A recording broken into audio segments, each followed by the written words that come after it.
नमस्कार, स्वागत है आपका हमारे चैनल में।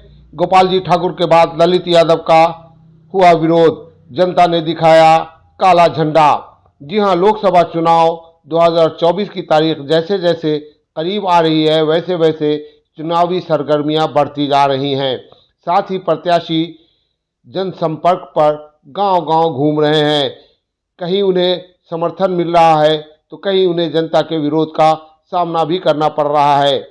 पिछले दिनों भाजपा प्रत्याशी को पंचोब में जनता के विरोध का जबरदस्त सामना करना पड़ा था, तो अब महागठबंधन के प्रत्याशी ललित यादव जब बहादुरपुर विधानसभा के हनुमान नगर प्रखंड के रुपौली गांव पहुंचे तो उन्हें भी जनता के विरोध का भारी सामना करना पड़ा।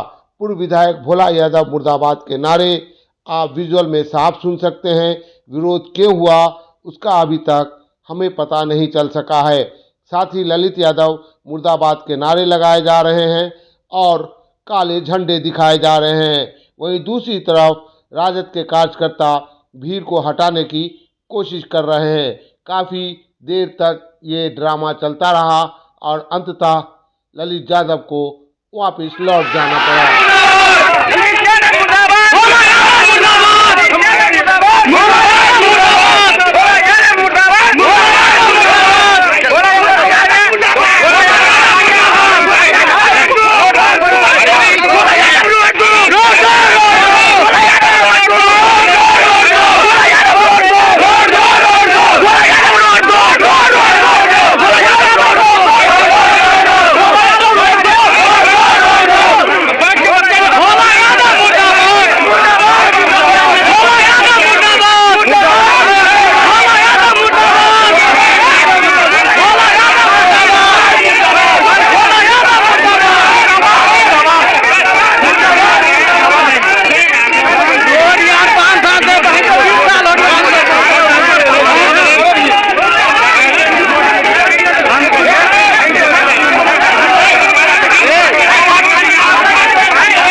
मुर्दाबाद